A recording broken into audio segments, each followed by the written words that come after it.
So, along with Dr. Shapiro and myself, we have a clinical nutritionist on board too. Certain things go beyond the scope of just losing weight, and we want to refer it to professional. I think it's good that everybody specializes in their own division.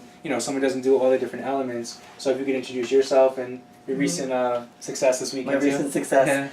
Susan Stavallo. I have a master's in applied clinical nutrition from New York Chiropractic.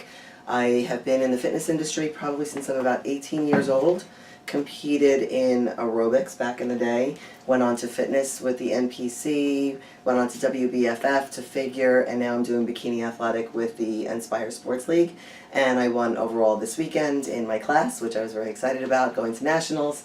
And we actually had a little video about this before, but tell us about some of your clients, and tell us if you could see the one mistake other coaches make with clients that could be dangerous. A lot of coaches overprescribe cardio, cut carbs, girls have thyroid issues. People sometimes do one show. There's a lot of different things. I mean, I coach both and train both men and women bodybuilders, physique competitors, figure competitors, and bikini girls.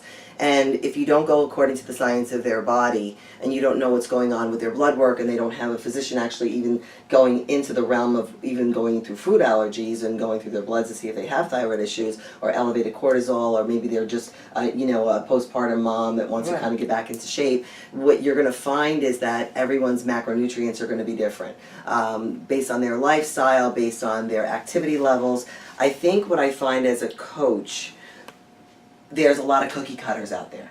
And unfortunately, there's a lot of cookie. There's a standard. Okay, by Wednesday you're going to deplete your water, and you're going to sodium load on Monday to Wednesday, and then you're going to cut your sodium. And I don't believe in any of that. I believe that if you've had sodium in your diet, then you should, and you look amazing. Why take it out? Then why take it out? Yeah. I am not a proponent of certain protein powders for certain people depending on their dietary intake. A lot of women cannot tolerate whey.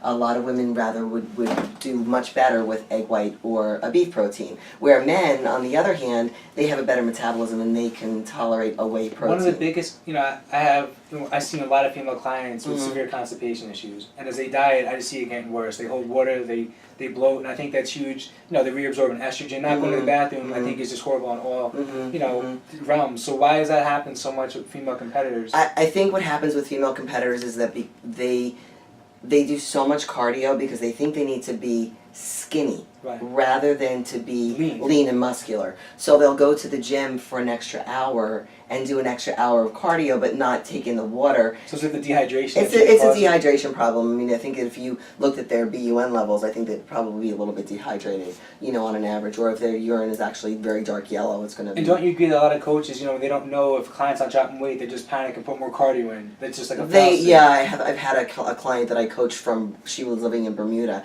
and her trainer had her doing, she was like this big, very, very skinny, and he had her doing 45 minutes of cardio morning, noon, and night. And it was just ripping her muscle apart. If her adrenals get taxed, her thyroid goes down. Sometimes her thyroid goes down.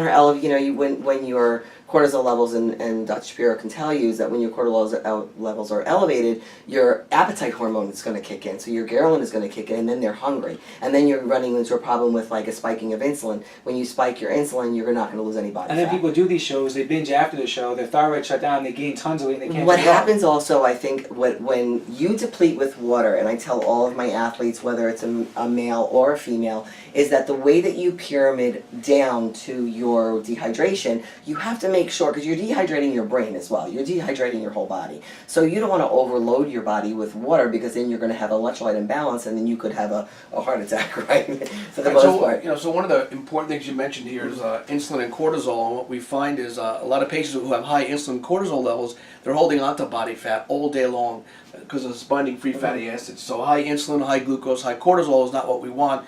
And what's benefiting our practice is having a clinical nutritionist on board, as well as someone who's focused in training, food preparation, proper exercise. So together, between hormone replacement therapy, exercise, and nutrition, that's sort of the focus of what I've been, since doing Senegenics. I'm the president of Senegenics in New York City, and we also do a Senegenics type practice up here in Westchester. So it's a big focus of you know, the way it should be done. It's a I triple agree. component. It's not just one component. You need all three. There's no guesswork. So Right, there's no guesswork. There is no Right. guesswork. But I just getting back to the athletes, just so that you can tell your athletes after their show, they cannot just have a freebie. They can have a cheat meal and they can enjoy their cheat meal, but they really need to go back to their 2-week out plan. I've seen people go to the hospital from water retention. From water to such retention to extreme- edema, that is And too then they're extreme. taking diuretics, they're cutting water on top of that, and then yeah, it's bad. And then, of course, depending on the diuretic, whether it's potassium sparing diuretic like L-dactone or spirulactone or diazide, I think is that a yeah, it's a bad it's also so Yeah, or if they're abuse taking without Lasix. supervision. Yeah, right. Without Yeah. supervision. So or they're taking Lasix and they Yeah. can. I mean, I had a client take 100 milligrams of Lasix and she was in the hospital. I mean, she Yeah. almost had a heart attack and died. How could someone reach you? I'm gonna put a link on my website to both of them, and but you know, if someone wanted to reach you independently, if they have something serious going on, they just need help. You know, what's the best way that they could reach They you? can reach me either via my cell here in the office, or I have a website. It's bdyshaper.com, Okay. which I have a website before and after pictures of my athletes and my credentials and so on. Like I said, I think the best thing now is just, it's re-education, right? People, you know, thought things were one way. Science improves, people don't catch Right. on. And I am a So- continuing education provider for NASM, ACE, and AFA. So I have held several workshops, especially with, you know, pregnant women and athletes and just different training modalities in general. Okay, so like I said, I want to try to do more videos and maybe more seminars here on a monthly basis. Just really re-educate people and help them do things the right way and the safe way. So thank you so much. Thank you so much. thank you.